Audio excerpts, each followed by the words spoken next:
How to enable or disable Wi-Fi auto connect on Xiaomi Redmi 13C mobile phone. And okay guys, in your mobile phone, go to settings.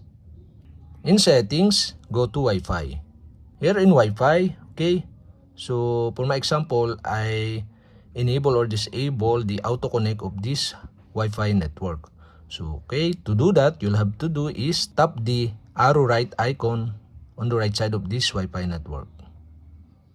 And you can see here the connect automatically. So my Wi-Fi network is connect automatically when detect this network. So to disable the auto connect of this Wi-Fi, okay, you'll have to do is switch off the switch button on the right side.